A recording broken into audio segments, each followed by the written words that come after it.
Bienvenue sur Africa 24 dans l'invité du jour. Aujourd'hui, nous recevons Muftaou Badarou, journaliste et écrivain originaire de Porto-Novo au Bénin. Après Panique à Cotonou, publié en 2014 et Putsch à Libreville, paru en 2015, il vient nous parler de son tout dernier livre, La vengeance d'Aïcha Kadhafi, un roman fiction. Il s'agit du numéro 3 de la série Service secret français. Muftaou Badarou, bonjour et bienvenue sur Africa 24. Bonjour, merci pour l'invitation. Et je vous en prie. Est-ce que, tout d'abord, vous pouvez nous expliquer votre parcours? Je suis sorti de l'École nationale d'administration du Bénin en 1991.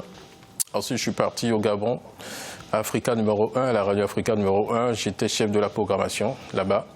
Et ensuite, je suis monté ici en France. Je suis venu à Paris pour m'orienter vers la presse écrite, en fait. Voilà. Sachant qu'en l'an 2000, j'avais fait un séjour linguistique à New York. Voilà un peu mon parcours. Alors, sans dévoiler l'intrigue, quel est le pitch et quel est l'univers de cette histoire, La vengeance d'Aïcha Kadhafi? L'univers de La vengeance d'Aïcha Kadhafi, c'est la ville de Paris, bien sûr. Et le pitch, c'est une machination orchestrée par Aïcha Kadhafi. Enfin, on est d'accord, c'est totalement fictionnel. Une machination orchestrée par Aïcha Kadhafi visant à faire assassiner Jean Benalevi, que tout le monde reconnaît, Henri Benalevi, voilà. Donc, qui est coupable, entre griffes, d'avoir incité Nicolas Sarkozy à intervenir en Libye. Voilà un peu le pitch, le synopsis de La vengeance d'Aïcha Kadhafi. Vous le disiez, c'est un livre purement fictionnel. On a quelques doutes à quelques passages, tellement tout est bien décrit. Alors, pourquoi avoir pris la fille de l'ancien guide libyen comme personnage central? Est-ce que ça peut prêter à confusion, non? Non, je crois pas. Je crois pas. C'est un personnage public. Pourquoi pas? Pourquoi pas? Aïcha Kadhafi, je l'ai surtout prise comme personnage de ce roman. Mais attention, Aïcha Kadhafi n'est pas le personnage principal. Le personnage principal reste évidemment Jimmy Boris, le héros de mon roman, le héros récurrent. Donc j'ai pris Aïcha Kadhafi parce que j'ai découvert une vidéo d'Aïcha Kadhafi sur Internet où elle menaçait la Suisse, n'est-ce pas? Elle disait à l'époque œil pour œil, dent pour dent. Elle était très, très incisive, et voilà. Et donc, je me suis dit, tiens, cette femme-là, ça sera pas mal de la prendre comme personnage de mon prochain roman. À l'époque, j'avais fini le numéro 2 de la série Service secret français et je recherchais les idées pour l'écriture du numéro 3. Voilà. Et vous, alors ce roman progresse comme une enquête policière. Pourquoi vous avez choisi ce genre, en fait? Parce que c'est ce que j'ai le plus lu. Comme disait Buffon, nos connaissances sont les germes de nos productions. J'ai lu, enfin, c'est ce que j'ai le plus lu.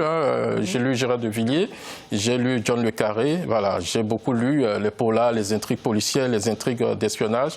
Et c'est tout naturellement que quelques années plus tard, et que je commence à écrire moi-même des intrigues d'espionnage. Sachant que j'ai un parcours aussi d'écrivain de recueils de nouvelles et de recueils de poèmes également. Voilà. Donc vous êtes diversifié.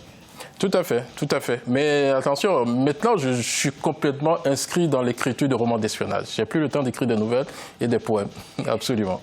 Alors, une question d'actualité. Il y a eu au mois de mai 2018 un sommet à Dakar au Sénégal qui a rassemblé 21 dirigeants libyens à la recherche d'une sortie de crise pour leur pays. Cette rencontre a été contestée par Saïf al-Islam, le fils du guide libyen, Muammar Kadhafi également. Une réunion qui a été organisée plus récemment à Paris à l'issue de laquelle un accord a fixé les législatives au 10 décembre 2018. Qu'est-ce que ça vous inspire, ces faits d'actualité? Ça m'inspire que ça fait trop longtemps, 7 ans, et vu effectivement que la Libye est en proie à un chaos cataclysmique. Donc, après la chute de Muammar Kadhafi, il est vraiment temps que ce pays sorte de cette ornière, quoi. Bon, moi, à mon avis, les deux personnages clés de la sortie de crise de la Libye, c'est Al-Faraj et le maréchal Haftar. Il faut que ces deux personnes, n'est-ce pas, ces deux personnages taisent leur ego afin que vraiment que la Libye retrouve la démocratie et voilà, absolument. Des faits peut-être qui pourraient vous inspirer pour un prochain roman?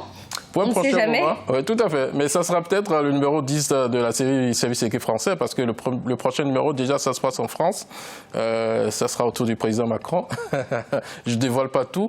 Et l'autre numéro qui va suivre, ça se passera au Moyen-Orient. Voilà. Donc, j'ai déjà toute une série de fictions qui vont suivre. Donc, revenu sur la Libye, ça sera un peu plus tard. Tout à fait.